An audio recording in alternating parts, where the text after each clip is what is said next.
Well, it's Wednesday, which means it's time for Prime Minister's Questions, the weekly political showdown in the UK House of Commons.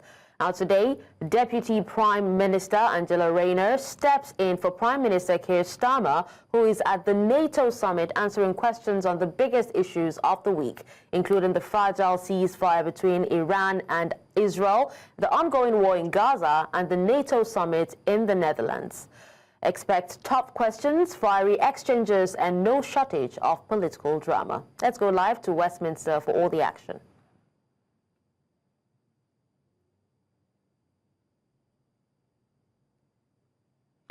All right, in the absence of the feed, we have our international correspondent, Afia Hagan, joining us to give us an update of the main issues of the day. Thank you so much for joining us, Afia. Please go ahead and share with us what was discussed at the Prime Minister's Questions.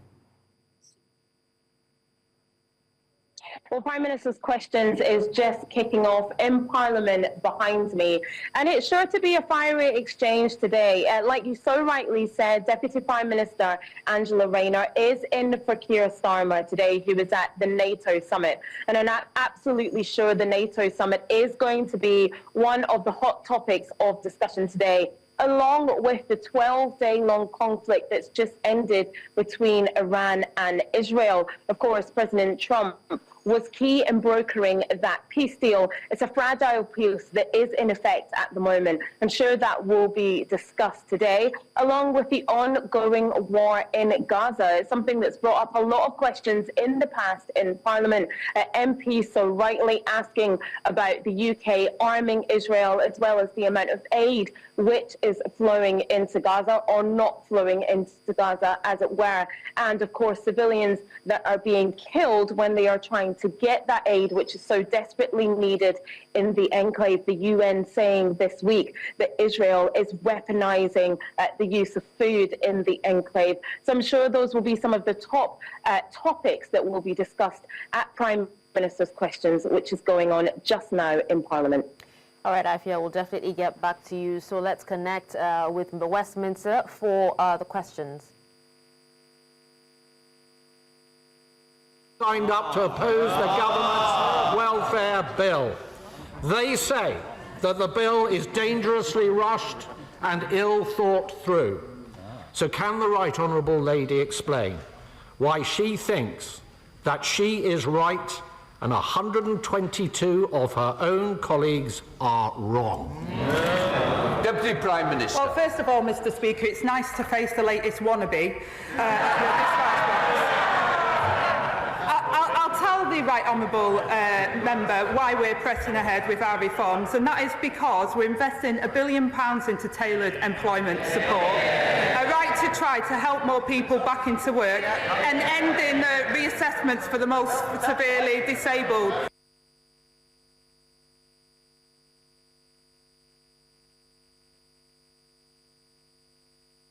Will never be able to work.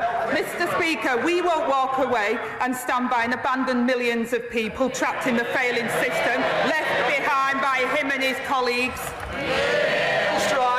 Well, Mr. Speaker, the Right Honourable Lady completely sidestepped my question. She can't even defend her own government's policy. Can she at least assure the House that the vote on Tuesday will actually go ahead? Deputy Prime Minister. Mr. Speaker, I don't know if he sort of listened to what I said because I was reading off the script, but what I can tell him, and I don't need the script, we will go ahead on Tuesday. Well, there you have it, Mr. Speaker. There will be a vote in this House on Tuesday on the welfare bill, although many on the back benches could be forgiven for thinking they've heard this before with the winter fuel payment, where they were marched up the hill, and we all know where that story ended. But, Mr. Speaker, on this side of the House, we are absolutely clear. We will help her to get their bill through if they can commit to actually reducing the welfare bill and getting people off benefits and into work. Can the Right Honourable Lady make that commitment right now? Yes or no? Well, if ever we needed a reminder of the party opposite having no shames, it's their demands for this bill, Mr. Speaker. He demands a programme plan to help people into work, exactly what this bill does. After he left 1 in 8 young people out of the economy, he demands no new taxes from the party that raised taxes to record levels, and he demands further welfare savings, Mr. Speaker, from the man who was in charge as the welfare bill absolutely ballooned. They say cut welfare bill, they failed. They say cut people in work, they failed. They say no tax increases, they failed. Mr. Speaker, I'm afraid the Right Honourable Lady has clearly not read her own legislation. The bill will see the number of people on welfare rising for every single year going forward.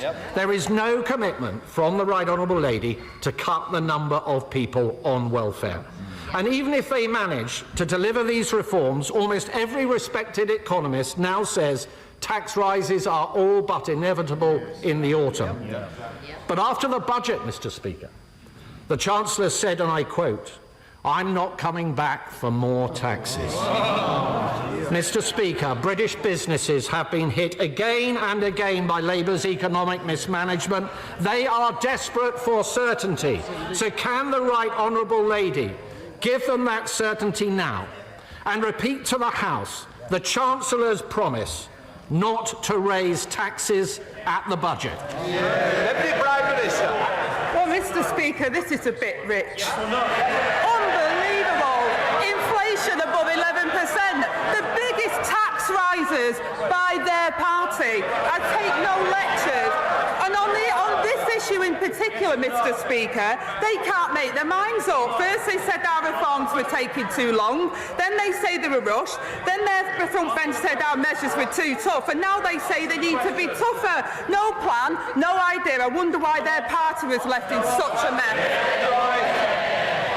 Mr. Speaker, the whole House will have heard that the Right Honourable Lady did not repeat the Chancellor's promise not to raise taxes. And Britain's businesses have today been put on notice. Tax rises are coming. Specifically, in her own area, despite Labour's promises to freeze council tax, the IFS says that the spending review will mean the biggest council tax increases in a generation, a £7 billion tax rise. And yet the Chancellor and the Prime Minister have repeatedly claimed that the government will not raise taxes on working people. So can I ask the Right Honourable Lady, why doesn't she think that council tax is paid by working people? Deputy Prime Minister. Again, Mr. Speaker, I think they've got an absolute nerve when council tax rose every single year under their government. In fact, Mr. Speaker, I had to turn down the Tories on the LJ who wanted me to take away the precept to make sure that they could raise taxes above the 5%. We've kept it there, Mr. Speaker, while delivering money for local government where they had austerity, put taxes up and ruined the British economy. Well, Mr. Speaker, when you cut out the blather, isn't the reality that this Labour government has condemned us to higher taxes, more debt, fewer jobs, more pain for businesses right up and down our country? Borrowing up, unemployment up, inflation up. Yet the Right Honourable Lady tells us the government's plan is working. It's not just me who isn't convinced, Mr. Speaker. The people behind her are not convinced either. And neither are the public. In fact, Mr. Speaker, I'm not even sure if the Right Honourable Lady herself is convinced. So can I ask her, isn't she just a little embarrassed to be defending policies she doesn't even agree with herself? Deputy Prime Minister. Mr. Speaker, I'm embarrassed every week that somebody comes here from their opposition who doesn't apologise for the mess they left this country in. There was one party that crashed the economy and left families paying the price. We're putting working people first, Mr. Speaker. I'm proud.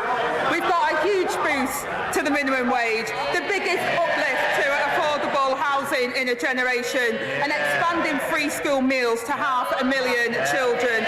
The Tories First choice, billions of pounds in unfunded tax cuts for the very wealthiest. We know where that gets us. It's the same old Tory failed approach. They haven't listened and they haven't learned a thing. Joe Morris. Thank you, Mr. Speaker.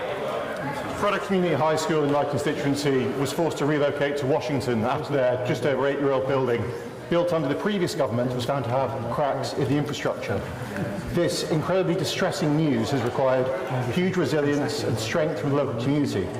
So will my right honourable friend join me in paying tribute to the staff, to the parents, and most importantly to the students of Craddock Community High School, and join me in commending them for their hard work and dedication during this incredibly destabilising time? Deputy Prime Minister. Well, I will do, Mr. Speaker, and I thank my honourable friend for bringing this important issue to my attention. I can only imagine the disruption and challenges facing the school community. One of the shameful legacies of the party opposite was to leave schools across our country literally crumbling. We're fixing that with £20 billion of investment in school rebuildings programme over the next decade to rebuild over 750 schools, Mr. Speaker, and I know the Minister for Early Education would be happy to meet with him to discuss. Deputy Leader of the Liberal Democrats, Stacey Cooper. Thank you, Mr. Speaker. And may I start by associating myself and my party with the remarks of the Deputy Prime Minister in calling for de-escalation in the Middle East, for the release of hostages and for the urgent aid to get into Gaza. We Liberal Democrats are opposed to the government's cuts to personal independence payments and carers' allowance. And with a growing rebellion on the government's own ventures, it seems as though the government may be forced to push these cuts through with the support of the official opposition. The Deputy Prime Minister knows that some of those affected are still waiting for justice after the carers' allowance scandal saw thousands of innocent carers hounded for repayments.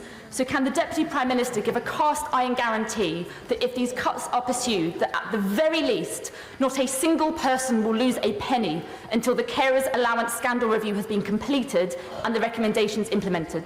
Deputy Prime Minister. Well, thank you for opening comments, Mr. Speaker, and she knows that we've already been taking steps and those steps will continue on the carers' allowance. The welfare system, as she knows as well, is failing people. Labour are the party of work, but we're also the party of fairness. That's why our bill will deliver the largest permanent real terms increase to basic out-of-work support since the 1980s, invest in tailored employment support so that people can try work safely, Mr. Speaker, and to ensure that those that can never work are properly supported.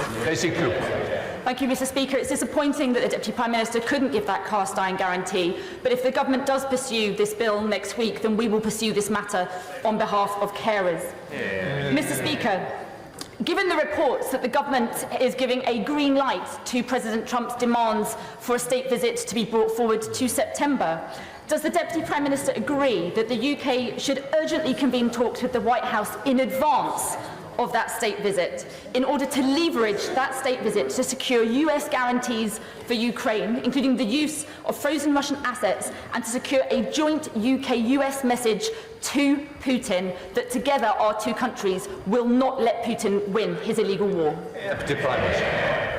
Well, I say, Mr. Speaker, the UK government is always in discussions, negotiations and talks with our US counterparts. We're really pleased that the US President is coming for a second state visit, and we will continue to welcome in that vein and we'll continue to have those discussions.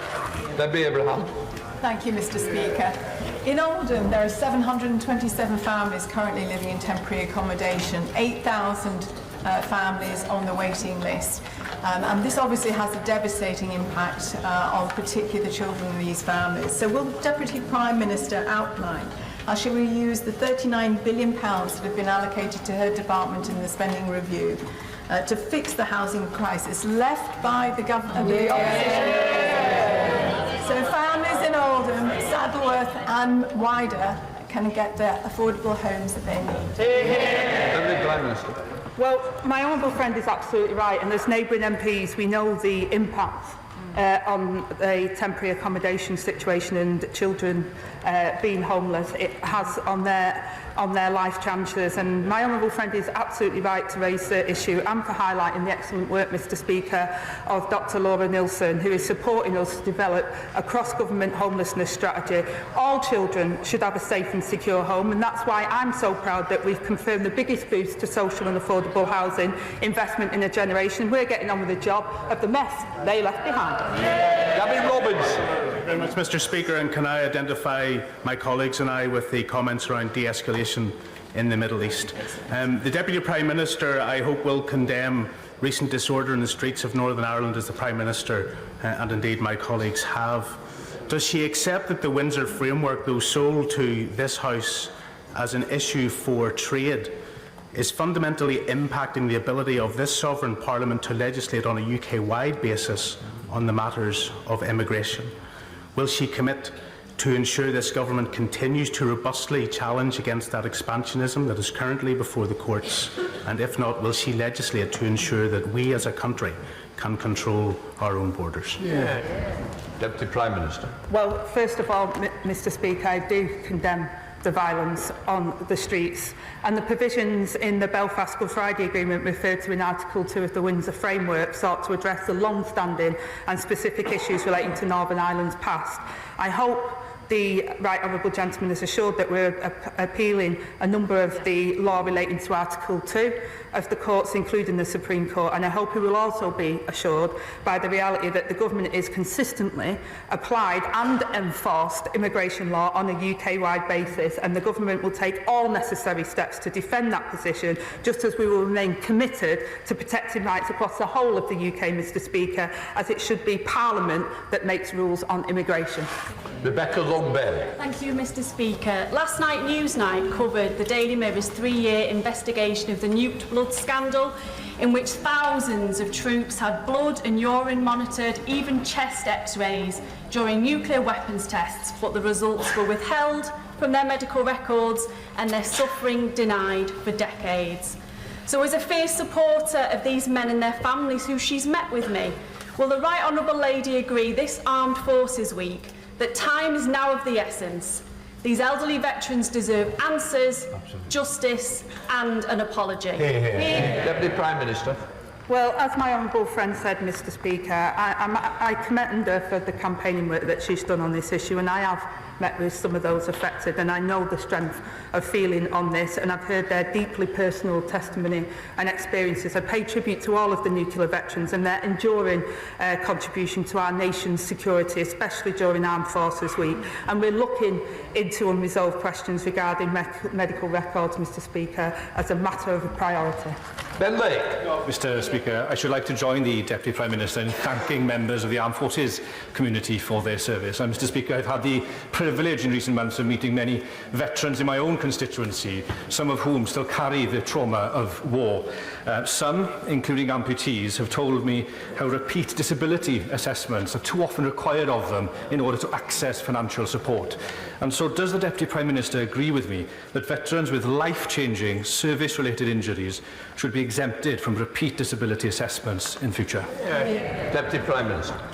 Well, Mr Speaker, again, that part of the reforms we want to do is ensure that those that can never work are properly supported and not put through this endless assessment. And I thank the Right Honourable Member for raising the case. We are committed to renewing the nation's contract with those that we serve, and a range of support is in place for veterans, including dedicated medical and physical health care, pathways in the NHS, employment and in housing. And the new support system, Valor, backed by £50 million of funding, will provide a network of support centres to connect veterans with local and national services. Natasha Irons. Thank you, Mr Speaker. Successive Conservative governments stripped our councils of funding for youth services, pitting them against services with stronger statutory protections. This has led to 1 in 8 councils no longer having a youth centre, and in Croydon, London's youngest borough, is about to lose its youth engagement team and its last crumb of council-run universal youth provision. So can she outline what this Labour government is doing to support our young people? And does she agree with me that this is time again to look at statutory protections for youth services so that all young people, no matter where they live, can get the services they deserve? Prime Minister. Well, I completely agree, my honourable friend, that the party opposite left a trail of devastation across education and youth services, and given half the chance, judging by their moans, Mr Speaker, they'd do it all over again. We're making different choices, working with young people to draw up a landmark new national youth strategy, investing £145 million this year to provide stability to the youth sector, rolling out youth future hubs to expand access opportunities and reduce crime, and extending access to mental health support to nearly 1 million more children this year. James McCleary. Thank you, Mr Speaker. The government's